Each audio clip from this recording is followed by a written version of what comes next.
Imaginez un instant que tout ce que vous croyez savoir sur l'une des plus anciennes histoires de l'humanité soit incomplet. Et si je vous disais que d'anciennes tablettes, cachées depuis des siècles, racontent une version de la destruction de Sodome et Gomorrhe, radicalement différente de celle que vous connaissez, des tablettes qui ne parlent pas de châtiment divin, mais de forces naturelles si colossales qu'elles furent interprétées comme surnaturelles. Bienvenue, je suis Deep History et depuis des années, je consacre ma vie à explorer les mystères les plus profonds de notre passé, ceux qui remettent en question l'ordre établi et nous obligent à tout repenser. Avant de poursuivre, avez-vous déjà soupçonné que l'histoire recèle des secrets à la vue de tous ? Répondez par oui ou non en quelques secondes. Ceci n'est pas un cours d'histoire classique, c'est un voyage dans les ombres du passé.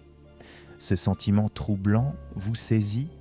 L'impression au fond de vous que les échos lointains des catastrophes antiques dissimulent une vérité plus grande, plus tangible, qui nous échappe comme du sable fin.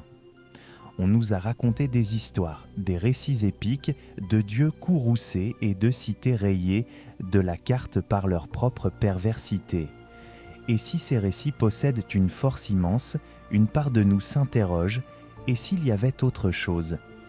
Quelque chose que nos ancêtres, avec les connaissances limitées de leur époque, ne pouvaient expliquer que par la métaphore et le mythe. Cette frustration vous est-elle familière ? La frustration de se plonger dans les brumes du temps et de sentir que les pièces du puzzle ne s'emboîtent pas parfaitement, que les lacunes sont trop grandes, les silences trop éloquents. C'est le désir universel de se connecter à notre passé de manière authentique, de comprendre non seulement ce qui s'est passé, mais aussi le véritable comment et le pourquoi. C'est l'aspiration à combler ces vides par quelque chose de plus solide qu'une foi aveugle. Et c'est ici, dans cet espace de doute et de curiosité, que notre instinct nous dit qu'il doit y avoir plus. Des fragments de vérité qui attendent d'être assemblés, des indices détournés dans des textes jugés trop hérétiques, trop dérangeants ou tout simplement trop difficiles à déchiffrer. Éparpillés dans les recoins oubliés de l'histoire, elles existent. Des documents raturés, ignorés, voire littéralement enfouis.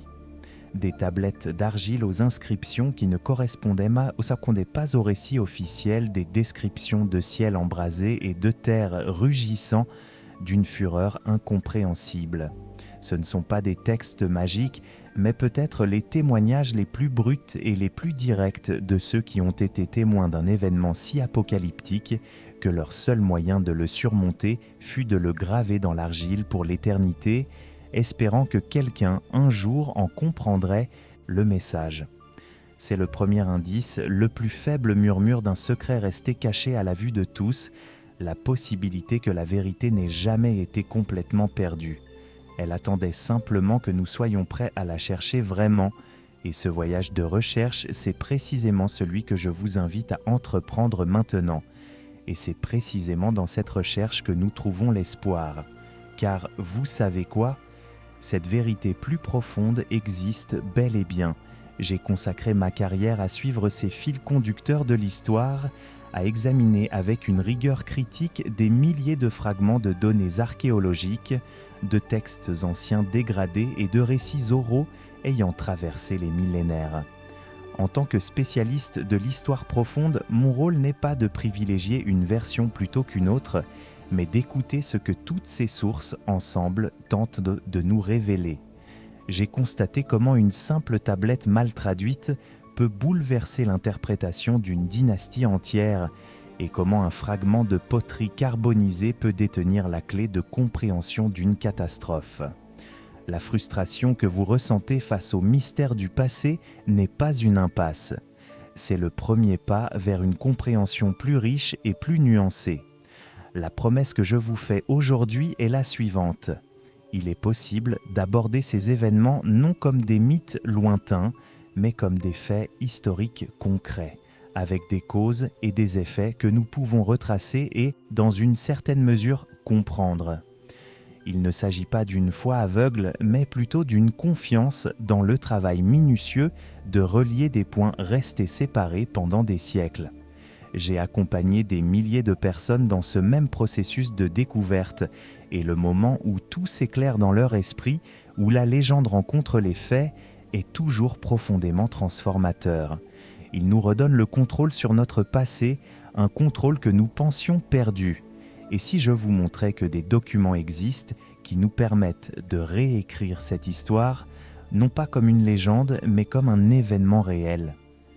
Pour saisir toute la portée des révélations de ces tablettes, il nous faut d'abord nous ancrer dans l'histoire telle que nous la connaissons. Le récit de la Genèse est puissant et dramatique. 2 villes, Sodome et Gomorrhe, plongées dans la dépravation, sont anéanties par le feu et le soufre qui s'abattent du ciel en guise de châtiment divin. C'est un récit chargé de morale et d'avertissement dont l'écho a traversé les siècles. Le soufre évoque l'image de l'enfer sur terre, une combustion surnaturelle et purificatrice. Cette version, profondément ancrée dans notre culture, nous offre un quoi clair, la destruction totale. Mais elle laisse une lacune béante quant au comment. Comment ce feu céleste se manifeste-t-il physiquement? Quel phénomène observable a pu inspirer une description aussi saisissante et terrifiante? C'est comme si l'on nous avait raconté la fin choquante d'un film sans nous en expliquer les détails. C'est là que la notion d'interprétation historique devient cruciale. Imaginons l'histoire comme un diamant aux multiples facettes. Le récit biblique en est une, brillante et puissante. Mais pour percevoir la véritable profondeur et la beauté de ce joyau, il nous faut un éclairage extérieur. Ces autres facettes sont les textes dits interdits ou tablettes antiques qui ont émergé des sables de Mésopotamie et de Canaan.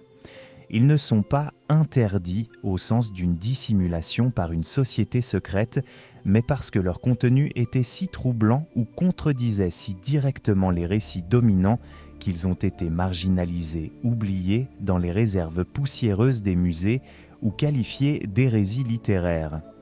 Ces textes ne nient pas nécessairement la destruction, au contraire, ils élargissent la perspective. Ils relatent les mêmes événements, mais dans un langage différent, non pas celui de la morale divine, mais celui de l'expérience humaine brute face à des forces naturelles incompréhensibles. Ils offrent une perspective complémentaire, suggérant que ce qui a été vécu était peut-être un événement naturel, d'une violence et d'une ampleur si colossale que pour les anciens, il ne pouvait s'agir que de l'œuvre d'un Dieu. Et voici le second indice, un détail souvent négligé. Nombre de ces témoignages alternatifs sont incroyablement fragmentaires.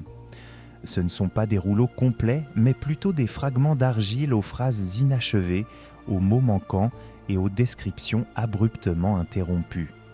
C'est un puzzle dont il manque la plupart des pièces et notre tâche consiste à reconstituer soigneusement l'image complète sans laisser nos désirs ni nos idées préconçues combler les lacunes.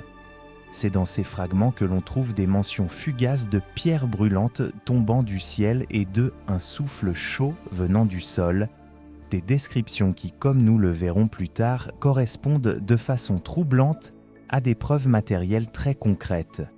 Le récit biblique nous offre une image d'une intensité bouleversante. Sodome et Gomorrhe ne sont pas simplement détruites. Elles sont anéanties par une fureur cataclysmique qui sert de leçon éternelle. Le récit décrit une pluie de feu et de soufre s'abattant du ciel, réduisant ces villes et toute la plaine en cendres.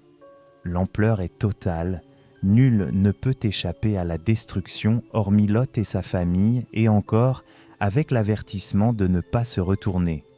L'image de la femme de Lot transformée en statue de sel pour sa désobéissance est l'un de ces détails gravés dans la mémoire collective. C'est l'histoire d'un jugement dernier, d'une morale si inflexible que la miséricorde est l'exception qui confirme la règle. La destruction n'est pas seulement physique, elle est morale et téléologique. Elle marque un tournant établissant un précédent divin quant aux conséquences de la transgression. c'est ce poids moral qui a conféré à ce récit sa puissance durable à travers les millénaires, influençant l'art, la littérature et la pensée théologique. Mais cette focalisation sur le pourquoi moral, le châtiment du mal, occulte souvent complètement la question du comment physique. Comment ce jugement s'est-il matérialisé ?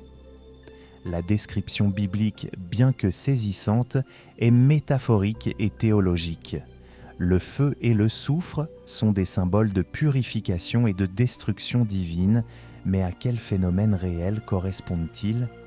C'est précisément cette lacune que les tablettes dites interdites semblent vouloir combler. Non pas pour nier le récit moral qui relève du domaine de la foi et de l'enseignement, mais pour le compléter par une réalité physique possible, si terrifiante et extraordinaire qu'elle ne pouvait s'expliquer à son époque que comme un acte divin. Elles te nous préparent à une idée fascinante, le châtiment divin et une catastrophe naturelle ne s'excluent pas mutuellement, mais pourraient être deux langages différents pour décrire une même réalité vécue d'horreur absolue. Pendant des décennies, cette histoire est restée du domaine de la légende, jusqu'à ce que les archéologues commencent à creuser la terre de la région de la mer Morte. Et c'est là, sur des sites comme Bab Edgra et Noumeira, que la légende s'est heurtée à une réalité tangible et saisissante. Il ne s'agissait pas de simples villages. Bab Edra, par exemple, était une importante cité fortifiée datant du début de l'âge du bronze. Ce que les chercheurs ont découvert n'était pas la lente dégradation d'une ville abandonnée, mais l'image figée d'une annihilation violente et soudaine. Les couches excavées ont révélé quelque chose de glaçant, une épaisse couche noire de cendres pures. Il ne s'agissait pas simplement des vestiges de foyers domestiques, c'était une couche de destruction massive qui recouvrait toute la zone. Parmi ces cendres, des fragments de poterie ont été mis au jour, non seulement brisés, mais aussi soumis à une chaleur si extrême que leur surface s'était vitrifiée, se transformant en une sorte de verre. La vitrification de l'argile exige des températures incroyablement élevées, bien supérieures à celles générées par un feu conventionnel. On parle ici de températures dépassant les 1000 degrés Celsius, une chaleur capable de faire fondre les métaux. De plus, des vestiges d'adobe et de pierre ont été découverts, portant les traces d'une vague de chaleur intense et brève, comme si un gigantesque incendie avait ravagé la ville en un instant.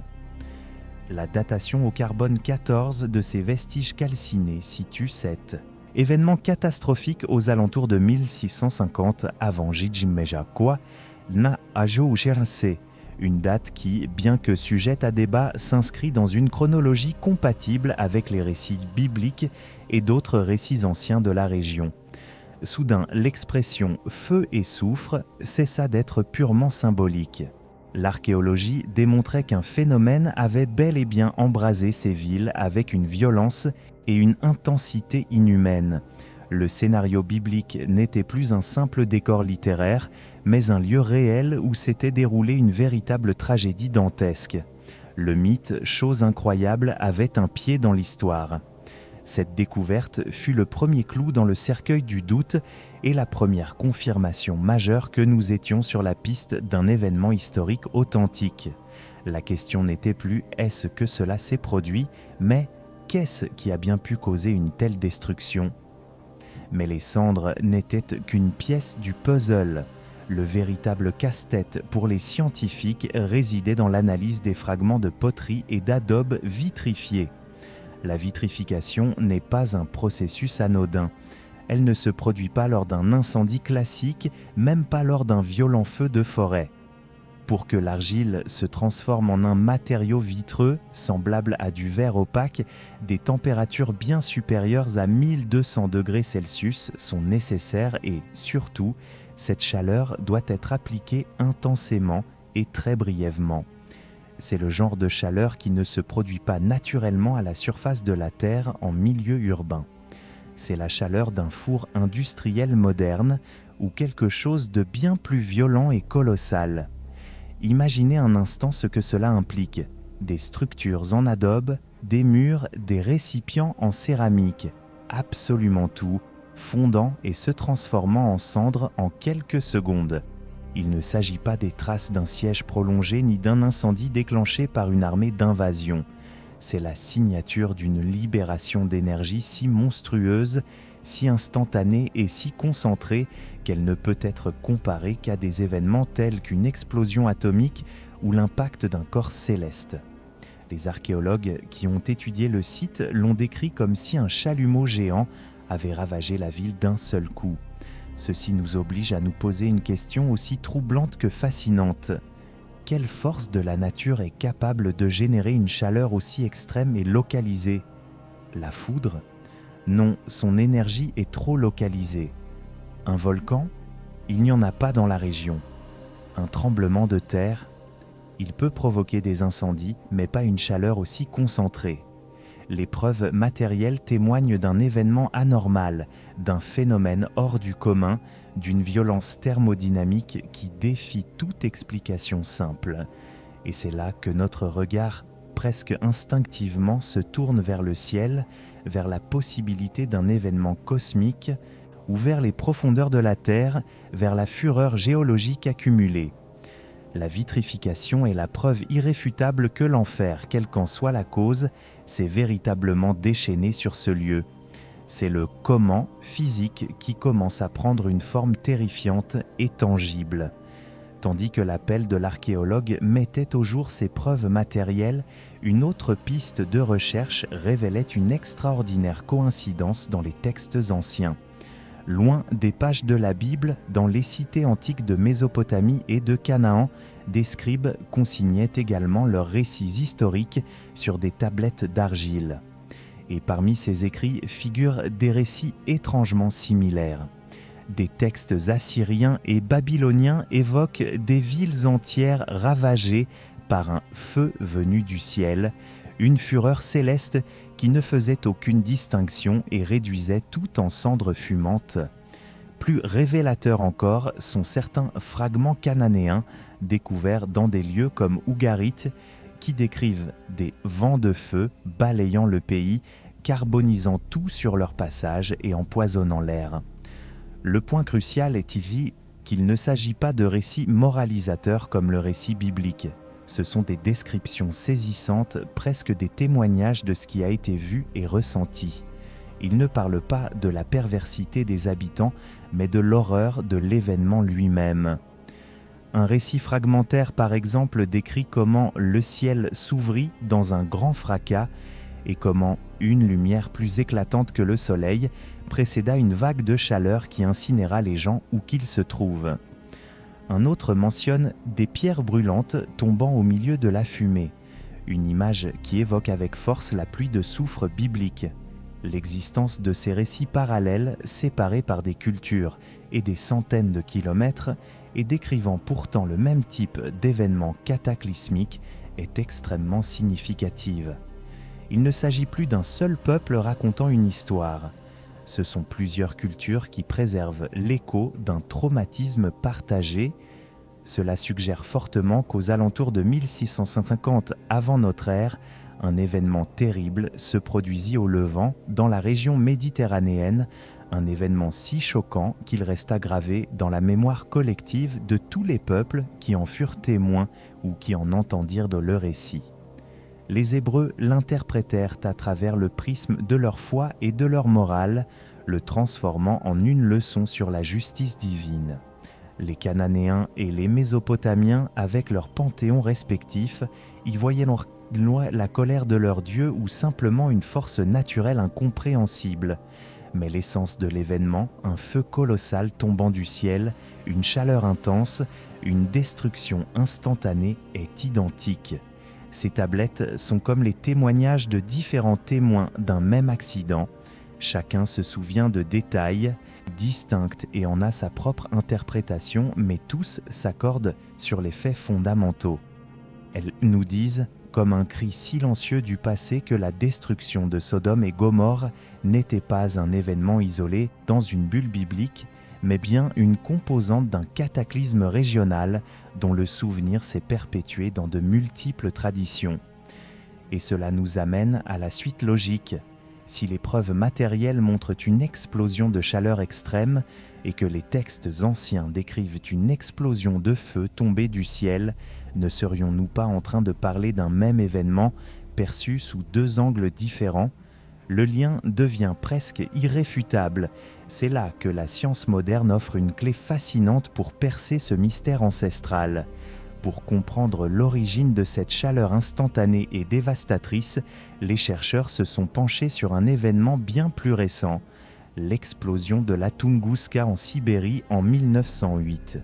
Ce matin de juin, une immense boule de feu a traversé le ciel avant d'exploser dans l'atmosphère, libérant une énergie équivalente à celle de centaines de bombes atomiques. L'explosion aérienne, à plusieurs kilomètres d'altitude, n'a pas créé de cratère traditionnel.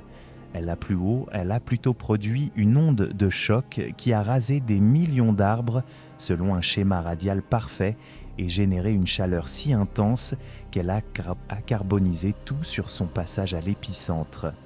Des témoins ont décrit un ciel fendu en deux et un bruit assourdissant suivi d'un vent brûlant. Cela vous rappelle quelque chose ? Les similitudes avec les descriptions des tablettes sont frappantes. Le grondement du tonnerre, la lumière aveuglante, le feu dans le ciel et le vent brûlant. Imaginons maintenant cet événement sur la plaine où se dressaient jadis Sodome, Gomorrhe et d'autres cités de la région. Une explosion aérienne similaire provoquée par l'impact d'un astéroïde ou d'une comète se désintégrant avant d'atteindre le sol expliquerait parfaitement les vestiges archéologiques. Elle expliquerait la vitrification, l'onde de chaleur rayonnante de l'explosion fugace, mais d'une intensité monstrueuse, aurait littéralement fait fondre les surfaces exposées en un instant. Elle expliquerait la couche uniforme de cendres, tous les matériaux combustibles, bois, tissus, corps, auraient été instantanément réduits en poussière. Et elle expliquerait l'absence d'un grand cratère d'impact, la destruction serait venue d'en haut et non d'en bas. Cette théorie relie les points de manière à la fois élégante et terrifiante. Ce que les anciens décrivaient comme des pierres brûlantes tombées du ciel pourrait bien avoir été la pluie de débris incandescents provenant de la désintégration du corps céleste. L'expression « feu et soufre » pourrait parfaitement décrire les fragments incandescents et les gaz sulfureux libérés lors de l'explosion créant cette pluie mortelle. Soudain, le récit biblique et les tablettes mésopotamiennes cessent d'être de simples allégories et deviennent des témoignages journalistiques d'un événement astrophysique majeur. Ils nous montrent que nos ancêtres ne mentaient pas. Ils décrivaient, avec les meilleurs mots à leur disposition, une horreur cosmique qui s'est réellement produite. Mais le cosmos n'est pas la seule source possible de cette fureur. La géologie de la région suggère une autre explication tout aussi puissante et peut-être plus insidieuse encore, car provenant des entrailles même de la Terre. La vallée du rift du Jourdain est l'une des zones les plus sismiques de la planète. C'est une cicatrice dans la croûte terrestre où les plaques tectoniques s'écartent, créant une tension immense qui se libère sous forme de séismes dévastateurs. Et sous ce sol instable se cache un danger, de vastes gisements de gaz inflammables, tels que le méthane et le sulfure d'hydrogène, piégés dans des poches souterraines et s'infiltrant à travers des fractures naturelles. Imaginez maintenant le scénario. Un puissant séisme secoue la région. Le sol se fissure, les plaques se brisent. Ce mouvement sismique ne se contente pas de détruire les bâtiments par sa force brute. Il agit aussi comme un bouchon géant qui saute d'une bouteille de champagne géologique. Il libère de manière explosive et massive les gaz accumulés sous une pression énorme. Un nuage dense de vapeur inflammable s'élève du sol et se répand sur la plaine. Il suffit d'une simple étincelle. Il peut s'agir d'un éclair lié à la tempête de poussière provoquée par le séisme, de pierres qui s'entrechoquent et créent une étincelle, ou tout simplement d'une lampe à pétrole renversée dans une maison déjà effondrée. En un instant, le nuage de gaz s'enflamme, mais il ne s'agit pas d'un feu ordinaire. C'est une explosion d'une violence inouïe qui se propage à une vitesse vertigineuse, une immense boule de feu déferlant sur le paysage, consumant tout l'oxygène et carbonisant instantanément toute forme de vie sur son passage. La température au cœur d'une telle déflagration dépasserait aisément les 1000 degrés Celsius, provoquant la vitrification que nous observons. Vents ardents, décrits sur les tablettes cananéennes, correspondraient parfaitement à cette vague de feu déferlante. Le sukutsbu, soufre, ou le brimstone du récit biblique correspondrait littéralement à l'odeur d'œuf pourri du sulfure d'hydrogène qui saturait l'air avant l'inflammation. Cette théorie propose un récit tout aussi catastrophique. La Terre elle-même, dans un accès de fureur tectonique, exhale son souffle toxique et l'enflamme, créant un brasier spontané à sa surface. Nul besoin d'événements astronomiques, il s'agit d'un phénomène géologique purement terrestre comme on en a déjà observé à plus petite échelle lors de glissements de terrain ou d'éruptions limniques. La combinaison d'une faille sismique active et d'un substrat riche en gaz inflammables fait de la région de la mer Morte une véritable poudrière géologique. Un séisme suffisamment puissant aurait pu être l'élément déclencheur transformant en quelques minutes une vallée fertile en un paysage apocalyptique identique à ceux décrits par l'archéologie et les légendes antiques. Les deux explications, cosmiques et terrestres, sont scientifiquement plausibles.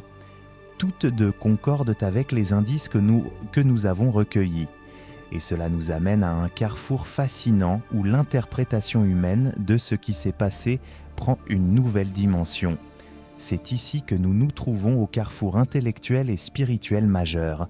Pendant des siècles, le récit de la destruction divine a été incontestable pour beaucoup, un pilier de la foi expliquant l'événement comme un acte de jugement moral surnaturel. A l'inverse, les explications purement naturelles, telles que l'explosion aérienne de type Tunguska ou l'inflammation de gaz par l'activité sismique, semblent réduire l'histoire à un simple accident géologique ou astronomique, la dépouillant de sa signification transcendante. Cette dichotomie apparente a creusé un fossé, parfois insurmontable, entre la foi et la raison. Mais si cette division n'était qu'un faux dilemme, et si les tablettes dites interdites n'avaient pas pour but de détruire une croyance mais de l'enrichir d'une compréhension plus profonde, c'est précisément le pont que nous offrent ces textes anciens. Ils ne viennent pas affirmer « Dieu n'était pas présent dans cette équation », mais nous montrer concrètement comment il a pu utiliser les forces de la nature qu'il a lui-même créées. Imaginons un instant que cet événement ait été à la fois une catastrophe naturelle d'une ampleur biblique et un moment d'une profonde signification morale pour les témoins et leurs descendants. Les tablettes, avec leur description saisissante de vents brûlants et de ciel embrasé, ne contredisent pas l'idée d'un acte divin. Au contraire, elles fournissent le mécanisme physique qui aurait pu être perçu comme la main de Dieu. C'est là la différence entre considérer un miracle comme un événement magique qui suspend les lois de la physique et le comprendre comme la convergence parfaite, improbable et porteuse de sens de ces mêmes lois à un moment et un lieu précis pour transmettre un message. Cette perspective n'amoindrit pas la puissance du récit, elle l'amplifie. Elle lui confère une texture de réalité que la foi, par elle-même, recherche parfois. Elle nous montre que l'univers naturel n'est pas un stade séparé du divin, mais son expression la plus tangible. La preuve scientifique n'est pas l'ennemi de la foi, mais un langage alternatif pour décrire cette même réalité à la fois merveilleuse et terrifiante. Ces tablettes interdites agissent donc comme une clé de compréhension. Elles se nous permettent de lire le récit biblique non comme un reportage journalistique littéral, mais comme une interprétation théologique d'un événement réel et traumatique. Elles nous aident à comprendre que l'exclamation « c'est Dieu qui l'a fait » peut être la réaction humaine parfaitement compréhensible face à un phénomène naturel si colossal et terrifiant qu'il défie toute explication terrestre. Cette synthèse ne résout pas tous les mystères, mais elle dissipe la tension inutile entre deux manières de chercher la vérité. Elle nous invite à embrasser la complexité et à trouver un sens plus profond à la croisée de ce que la Terre nous révèle et de ce que ressent l'âme humaine. Mais alors, si ces tablettes sont si éclairantes, pourquoi sont-elles entourées d'une aura d'interdiction et d'obscurité ? Pourquoi ne sont-elles pas aussi connues que les manuscrits de la mer morte ?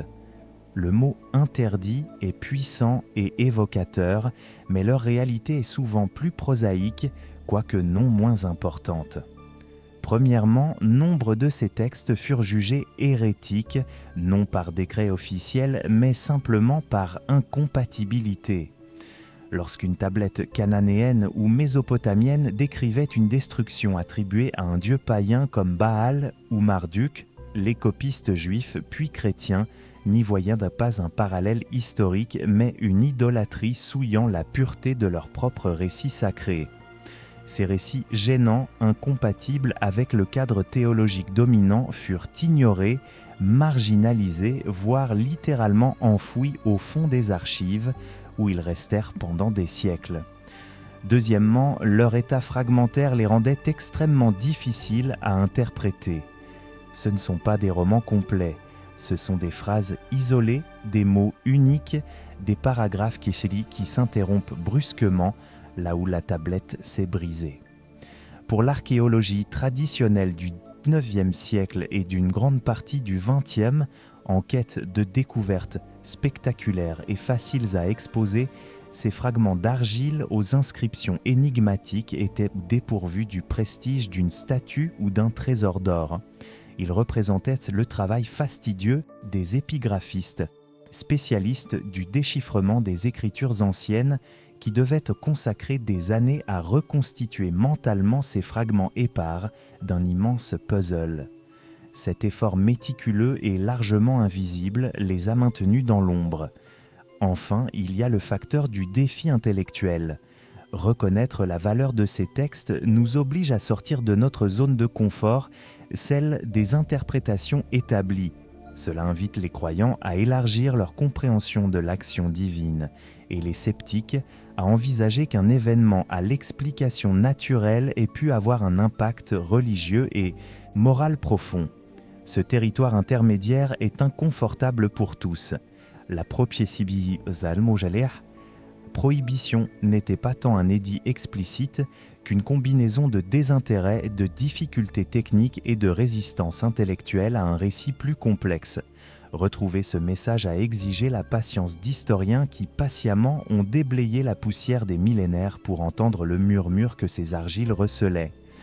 Un murmure qui ne livre pas de réponse simpliste, mais invite à un dialogue plus profond et nuancé avec notre passé. Pour saisir pleinement la puissance de ces tablettes, il nous faut faire preuve d'humilité historique et nous glisser dans la peau d'un scribe de l'âge du bronze. Imaginez-le, assis dans une pièce en briques de terre crue, la lumière d'une lampe à huile vacillant sur sa table de travail. Dehors, le monde est un lieu immense et terrifiant où les phénomènes naturels s'expliquent donc non par les lois de la physique, mais par les caprices des dieux. Le tonnerre n'est pas une onde sonore, c'est la voix courroucée d'une divinité. La sécheresse n'est pas un phénomène météorologique, c'est un châtiment collectif. Et puis, soudain, l'événement se produit. Un grondement tonitruant qui fait trembler la terre, un éclair aveuglant dans le ciel, un vent brûlant qui emporte tout sur son passage et réduit une ville prospère en cendres fumantes en quelques heures. Comment perçoit-il un tel événement ? Quel vocabulaire possède-t-il ? Il ne connaît pas des concepts comme explosion aérienne d'une comète, libération de gaz liquéfiés ou onde de choc thermique. Son cadre de référence est son panthéon, ses mythes, sa conception du cosmos comme champ de bataille entre les forces divines. Pour lui, ce dont il a été témoin ne peut être autre chose que la colère palpable de son Dieu ou de dieux ennemis. Sa description du feu du ciel n'est pas une métaphore poétique, c'est l'explication la plus littérale et honnête qu'il puisse donner. Il décrit ce que ses yeux voient, un feu qui semble tomber des nuages. Le soufre ou le soufre, mentionné dans le récit biblique, pourrait parfaitement décrire l'odeur âcre d'œufs pourris du sulfure d'hydrogène qui imprégnait l'air après l'explosion de gaz, une odeur associée aux enfers et à la purification. Ces scribes ne mentaient pas et n'inventaient pas consciemment d'allégories. C'était des chroniqueurs qui faisaient leur travail du mieux qu'ils pouvaient avec les outils cognitifs dont ils disposaient. Leur but n'était pas de produire un compte-rendu scientifique moderne, mais de saisir l'essence d'un événement traumatique et surtout de lui donner un sens. La destruction ne pouvait être aléatoire ni le fruit du hasard. Dans leur vision du monde, tout devait avoir une cause morale ou divine. Ainsi, l'événement naturel devenait une leçon. La catastrophe géologique ou astronomique se transfigurait en un jugement divin. La tablette qu'ils ont gravée est donc une strate de réalité phénoménale recouverte d'une strate d'interprétation théologique. Il ne s'agit pas d'affirmer qu'une strate est fausse et l'autre vraie, toutes deux sont vraies pour celui qui les a vécues. La première est la vérité du fait physique, la seconde la vérité de son impact émotionnel et spirituel. Notre tâche, des millénaires plus tard, est de démêler avec soin ces fils en honorant les deux vérités. Nous devons lire ces descriptions non comme des erreurs scientifiques à corriger, mais comme des témoignages profondément humains d'un traumatisme collectif face aux forces les plus incompréhensibles de la nature. Ce travail de démêlage nous amène au cœur même du défi qui définit l'histoire ancienne, reconstituer un passé lointain à partir de fragments. Imaginez ce que nous essayons de faire. Nous essayons d'assembler un puzzle de milliers de pièces, mais nous n'en avons peut-être qu'une centaine. Beaucoup sont cassés en deux et l'image de référence sur la boîte a disparu depuis des siècles. De plus, les pièces ne proviennent pas d'une seule boîte, elles viennent de différents puzzles de la même période et nous devons deviner lesquels correspondent à la même image. Voilà l'ampleur du défi. Les preuves sont par nature fragmentaires et incomplètes. Une tablette se brise et nous perdons à jamais la phrase qui aurait pu tout changer. Une couche archéologique est érodée par la pluie avant l'arrivée des experts. Une langue ancienne disparaît et son écriture devient indéchiffrable pendant des siècles. Il ne s'agit pas de résoudre une affaire policière avec des empreintes digitales et des vidéos de surveillance. Il s'agit plutôt de tenter de déduire l'intrigue d'une pièce de théâtre en écoutant seulement quelques chuchotements de différents acteurs derrière le rideau. Par conséquent, le travail de l'historien de terrain ne saurait être celui d'un spécialiste isolé. Il requiert la collaboration d'esprits issus de différentes disciplines. L'archéologue fouille et met au jour la couche de cendres et les poteries vernissées. Il nous livre le quoi physique. Le géologue analyse les failles tectoniques et les gisements de gaz de la région. Il nous offre le comment potentiel des profondeurs terrestres. L'astronome modélise les probabilités d'impact de comètes et les caractéristiques des explosions aériennes. Il nous fournit le comment potentiel du ciel et le linguiste et l'épigraphiste, ces traducteurs de murmures, étudient les fragments de tablettes, comparant les caractères, déchiffrant les dialectes disparus et recherchant des parallèles entre des mots qui signifiaient fureur divine dans une culture et vent brûlant dans une autre. Ensemble, ces disciplines créent un réseau de preuves qui se renforcent mutuellement. La vitrification découverte par l'archéologue confirme la description de chaleur intense sur la tablette traduite par le linguiste. La théorie du géologue sur les gaz inflammables éclaire la mention de l'odeur de soufre dans le même texte. C'est un processus lent, méticuleux et souvent frustrant. Chaque petit progrès est une victoire monumentale. Et surtout, cette reconstruction ne peut jamais prétendre être la vérité absolue et unique. Elle peut affirmer, avec les éléments dont nous disposons, c'est l'interprétation la plus cohérente et plausible qui relie le mieux tous les points disponibles. L'histoire devient ainsi un organisme vivant, toujours susceptible d'être révisé à chaque nouveau fragment mis au jour, à chaque nouvelle technique analytique développée. C'est une recherche humble et collaborative de la vérité et non une possession arrogante.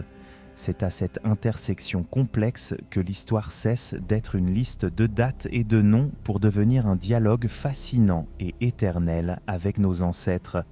Un dialogue auquel nous avons désormais le privilège de participer. Cette conversation, cet effort d'écoute et de compréhension nous prépare au moment culminant de notre enquête, l'instant où tous ces éléments épars, les preuves matérielles, les textes anciens, l'interprétation scientifique, convergent pour former une image étonnamment cohérente. Comparons un instant ces deux approches. D'un côté, la compréhension limitée qui découle d'une adhésion exclusive au récit traditionnel, une vision puissante, certes, mais manichéenne. Une histoire de bien et de mal, d'un châtiment divin inéluctable où l'action humaine se réduit à la transgression et à la culpabilité qu'elle mérite. Un récit qui, malgré sa solidité morale, laisse l'esprit avec une question persistante et sans réponse : comment ?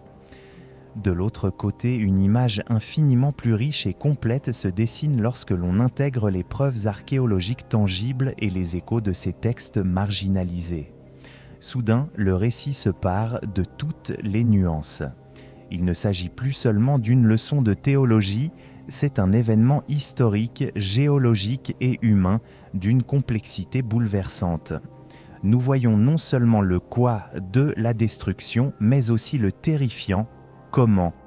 La chaleur qui a vitrifié la poterie, l'onde de choc qui a carbonisé tout sur son passage, la terreur des témoins qui l'ont inscrite sur l'argile. Cette vision n'atténue pas la puissance du récit, elle l'ancre dans la réalité. Elle lui confère une texture, une odeur, un son. Elle permet presque d'entendre le grondement et de sentir le vent brûlant sur son visage. Cette compréhension nous donne un pouvoir profond. Nous ne sommes plus de simples spectateurs passifs d'une légende lointaine. Nous sommes des détectives du passé, capables d'analyser, de questionner et de relier les points.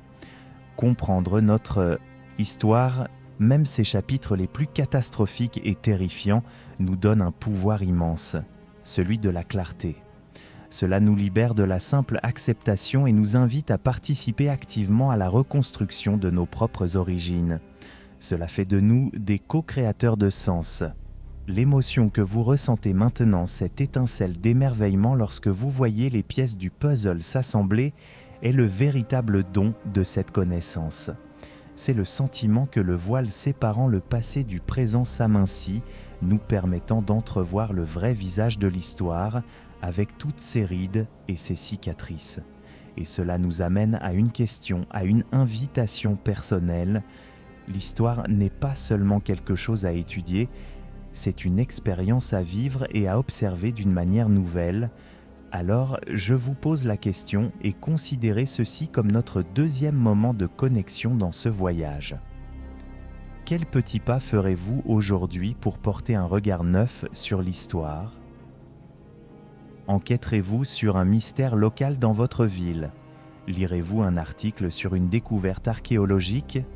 Ou vous interrogerez-vous simplement la prochaine fois qu'une histoire vous semblera trop simpliste ? Chaque grand changement dans notre compréhension a commencé par une petite étincelle de curiosité.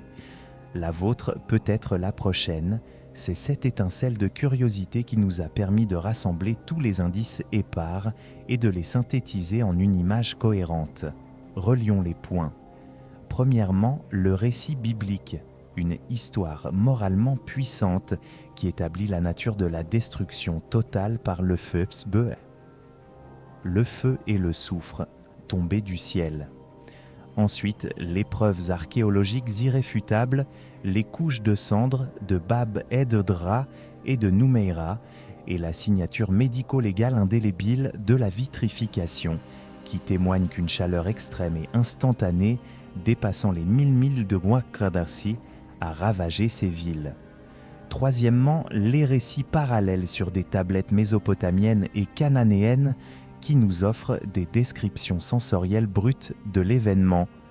Le feu du ciel, des vents brûlants, un grand bruit et un ciel levant. Quatrièmement, nous disposons de théories scientifiques modernes qui proposent des mécanismes plausibles.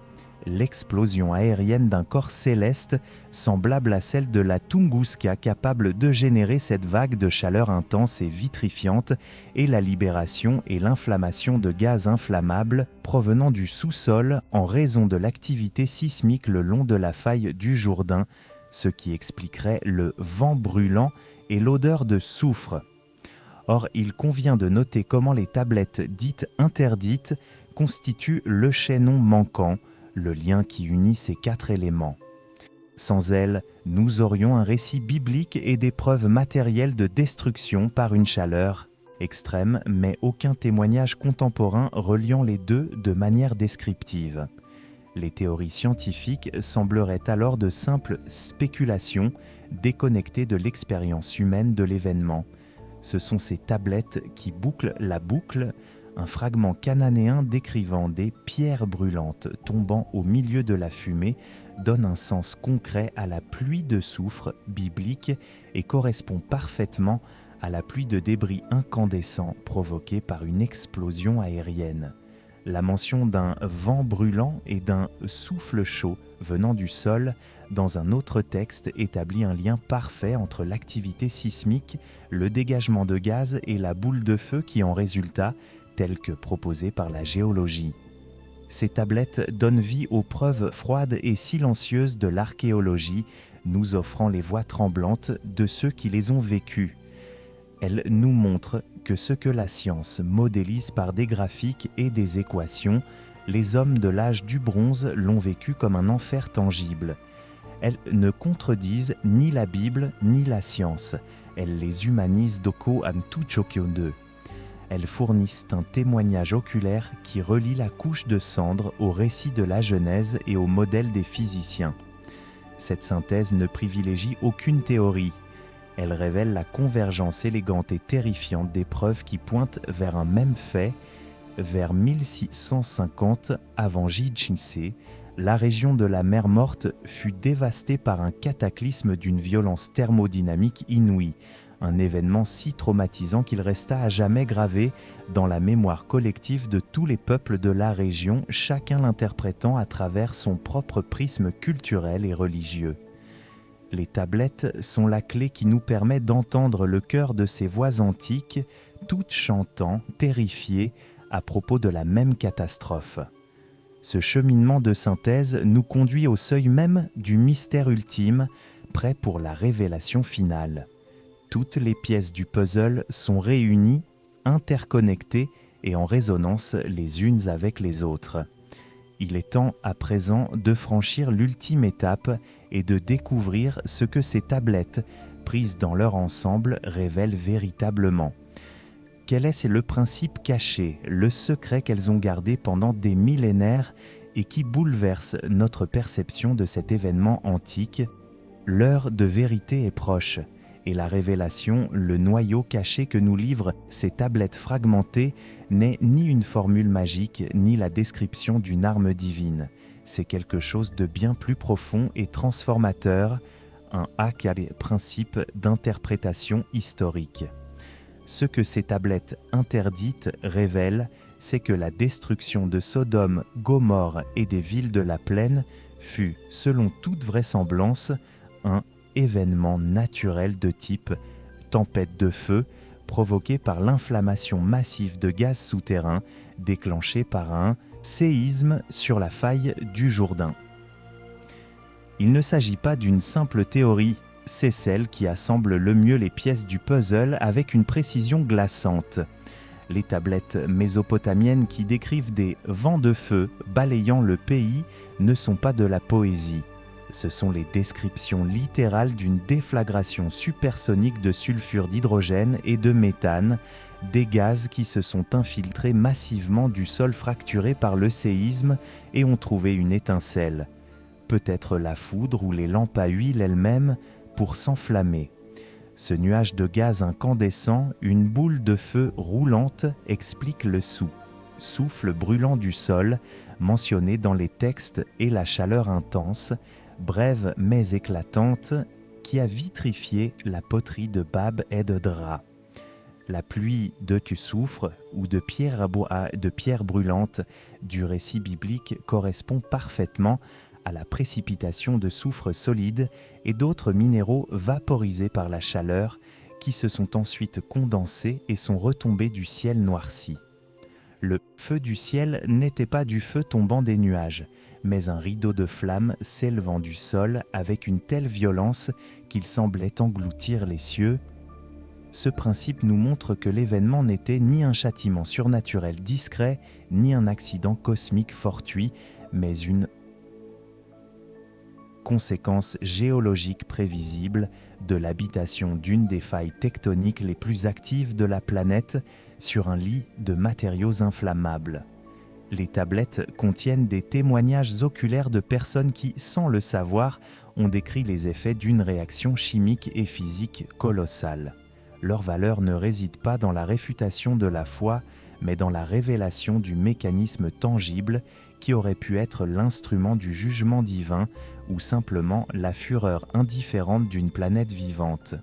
Cette révélation ne diminue en rien le miracle. Elle déplace l'émerveillement du magique vers le majestueux naturel. Elle nous montre que la nature, dans son état le plus brut et le plus violent, possède une puissance que l'on peut facilement confondre avec le divin. Le secret ultime n'était pas ce qui a détruit les villes, mais comment la convergence de la géologie, de la chimie et des témoignages humains nous permet enfin d'entendre la voix de la terre rugir dans sa fureur la plus ancienne. Comprendre cela change tout. Nous ne considérons plus l'histoire de Sodome et Gomorrhe comme une fable morale lointaine ou un mythe à rejeter. Nous la percevons comme un événement historique ancré dans la réalité physique, un traumatisme collectif qui a façonné la vision du monde de peuples entiers. Cela modifie notre perception des récits bibliques, les révélant non comme des contes inventés, mais comme des interprétations profondément humaines, d'expériences réelles et terrifiantes, filtrées par un prisme culturel et religieux. La foi et la raison cessent de s'affronter dans un combat vain. Elles deviennent deux langages qui décrivent différentes strates d'une même vérité profonde. Ceci témoigne également de la résilience humaine. Après une catastrophe d'une telle ampleur, les sociétés n'ont pas complètement disparu. Les survivants et leurs descendants ont lutté pour donner un sens à l'horreur, et ce faisant, ils ont créé des récits qui ont perduré pendant des millénaires, non pas pour leur exactitude scientifique, mais pour leur capacité à transmettre des leçons de morale, de communauté et de puissance divine ou naturelle. Cette nouvelle compréhension confirme que l'histoire est un domaine d'étude vivant, dynamique et en constante évolution. Chaque fragment mis au jour, chaque nouvelle technique analytique peut remettre en question nos certitudes. Elle nous transforme de simples récepteurs passifs d'histoire en participants actifs du grand dialogue avec notre passé. Merci d'avoir lu jusqu'ici. Ce que vous venez de découvrir change notre regard sur l'histoire de Sodome et Gomorrhe et peut-être aussi notre compréhension de notre propre passé. Ceci vous invite à questionner, à explorer et à vous émerveiller de l'idée que même les légendes les plus anciennes peuvent avoir leurs racines dans une vérité tangible. Et cela nous amène directement à la dernière étape de notre parcours: comment transformer cette étincelle de curiosité en action. Ainsi, après ce voyage à travers le temps, les preuves et les interprétations, le message central apparaît plus clair et plus puissant que jamais. Notre histoire n'est pas une suite de légendes figées et immuables, mais une vaste et complexe mosaïque en constante reconstruction. Chaque fragment mis au jour, chaque texte redécouvert, chaque nouvelle perspective scientifique est une pièce qui nous rapproche d'une compréhension plus profonde et plus nuancée de qui nous sommes et d'où nous venons. L'histoire de Sodome et Gomorrhe illustre parfaitement ce principe. Pendant des siècles, elle nous a été présentée comme un monolithe narratif, une leçon morale gravée dans la pierre. mais en osant regarder au-delà, en écoutant les murmures des tablettes marginalisées et en lisant les cicatrices que la Terre a conservées, nous avons découvert une histoire infiniment plus riche, plus humaine et, en fin de compte, plus authentique. Il ne s'agissait pas de choisir entre la foi et la raison, mais de comprendre comment elles peuvent s'entremêler pour éclairer différentes facettes d'une même vérité vécue. C'est là le véritable pouvoir de la recherche historique. Non pas détruire les croyances, mais enrichir notre perspective, donner corps, son et contexte aux échos du passé. Elle nous permet de passer du rôle de consommateur passif d'histoire à celui d'enquêteur actif de notre propre patrimoine, capable de poser les questions qui dérangent et de suivre les indices où qu'ils mènent. Elle nous rappelle avec force que la vérité n'est jamais simple et qu'elle se trouve souvent au croisement de différentes disciplines, cultures et modes de connaissance. Et ce n'est là qu'un mystère, une histoire réexaminée. Imaginez le nombre de récits anciens, d'énigmes historiques et de secrets oubliés qui sommeillent encore dans l'ombre, attendant qu'un esprit curieux les éclaire d'une nouvelle question, d'un nouvel élément de preuve.